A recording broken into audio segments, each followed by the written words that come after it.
Now for our next featured performer. She is a comedian, writer, and playwright. Please welcome to the stage, Luna Malbroux.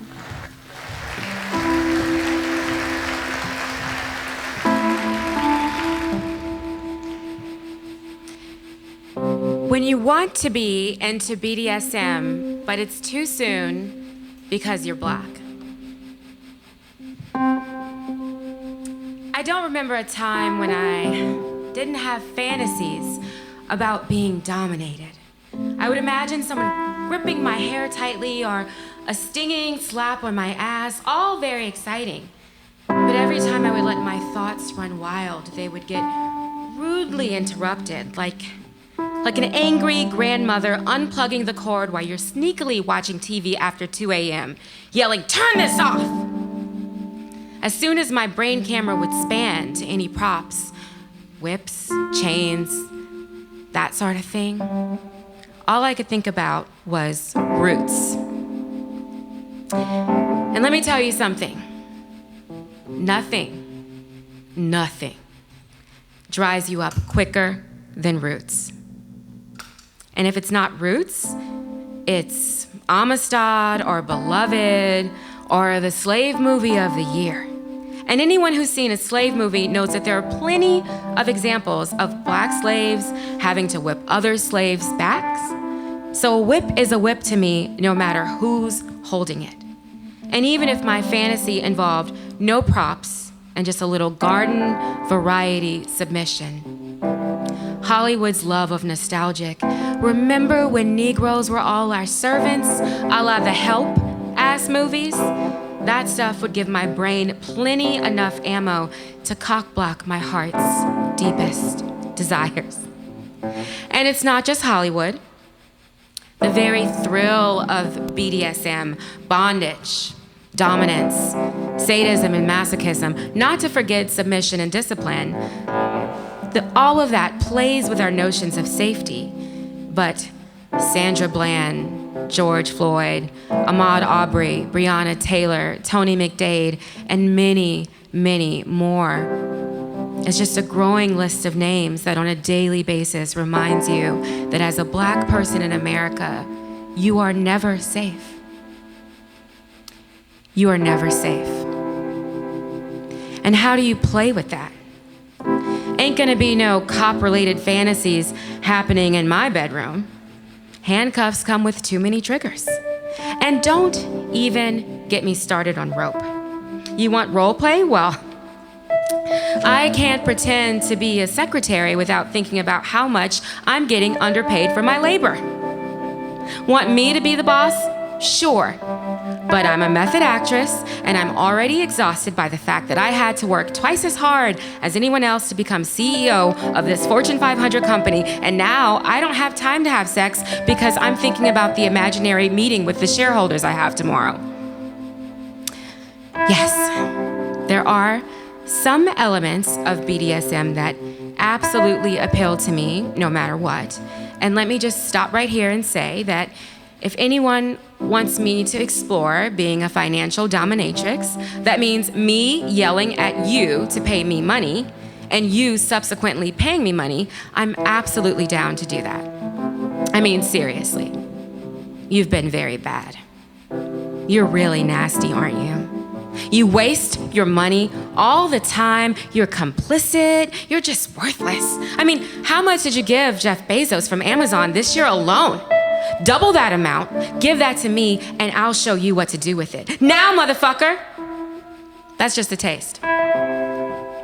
For the most part, regardless of their environment, black folks, indigenous folks, people of color constantly have to navigate stereotypes, discrimination, and personal prejudices. And BDSM is no exception. Just being a queer black woman who owns her own sexuality yields enough social stigma as it is.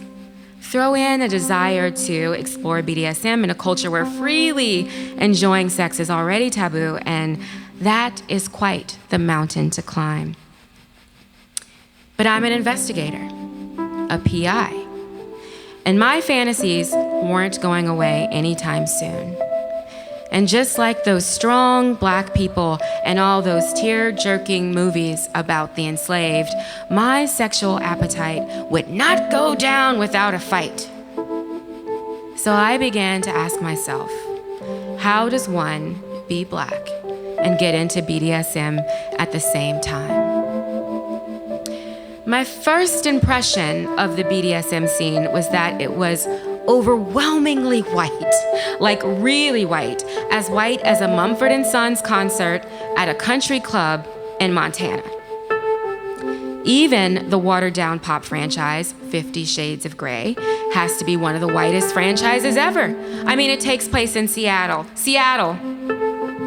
Now, don't get it twisted. BDSM has been around for centuries, and there have been tons of historical examples of BDSM in African spiritual and sexual culture. And even more recently, there was the black leather culture of the old guard, when all these black male gay vets of World War II came home. But that doesn't help my personal lack of references. You see, there's a generation of women ruined by consuming wild amounts of mixed messaging. The be sexually liberated, adventurous, and carefree notions from Sex and the City combine with the you're definitely going to get axe murdered if you go on a Tinder date mantras of Law and Order SVU. That generation of women is me. I'm ruined. The angel on my right is Olivia Benson, cautiously scrutinizing every possible sexual altercation I may have. The devil on my left is Samantha Jones from Sex and the City, saying Samantha Jones shit like, there's no such thing as class without ass, darling. So where does one go when they want to explore their sexual freedom, but they also believe in safety in numbers? Well, in pre-COVID San Francisco, where would the newly initiated and curious go to learn about their deepest, darkest desires? A sex dungeon, of course. For those of you unfamiliar with the sex dungeon, well, it's a lot like church. There are ushers that greet you upon arrival. Hello, what brought you in today? Why don't you fill out this comment card and someone will be in touch?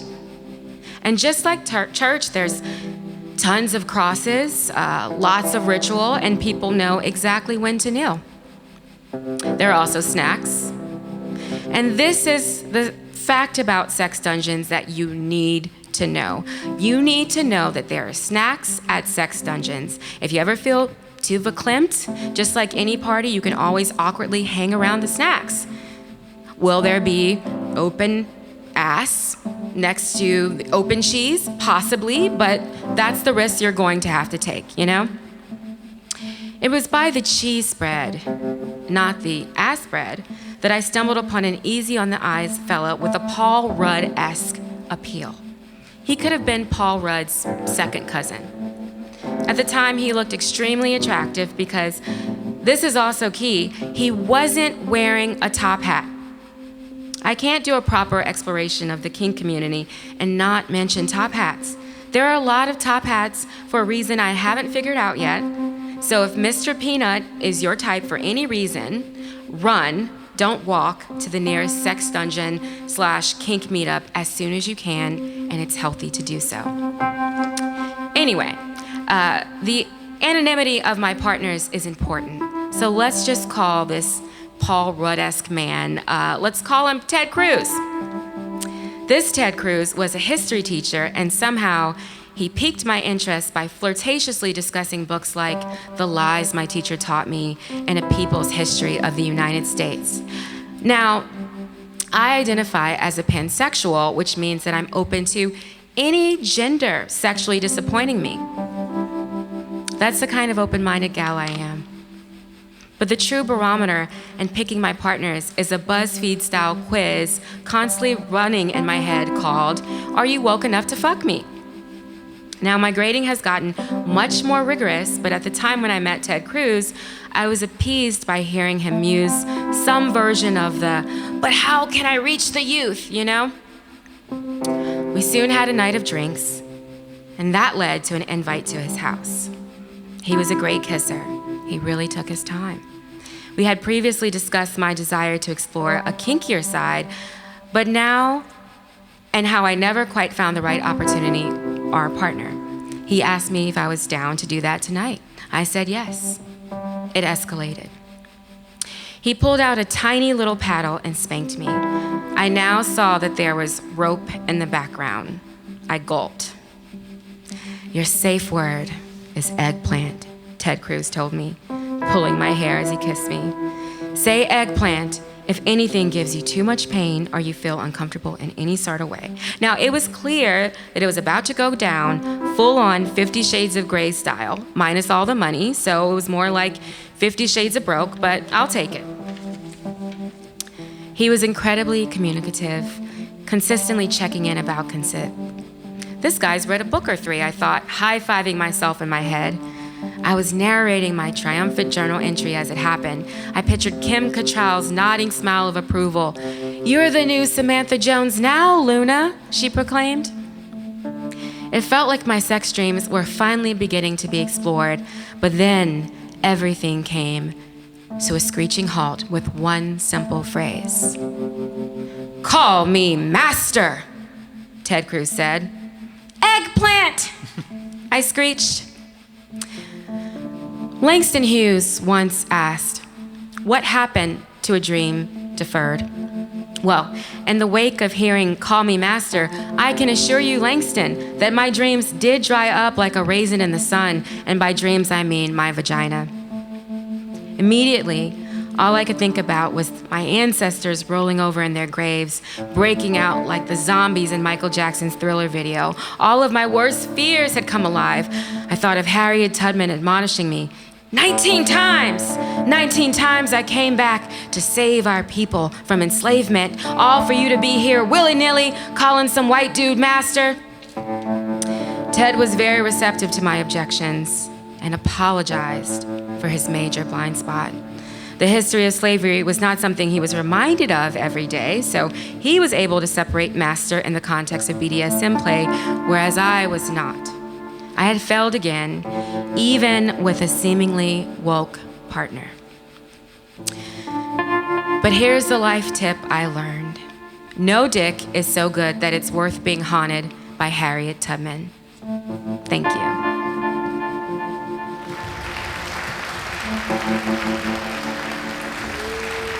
Thank you, Luna.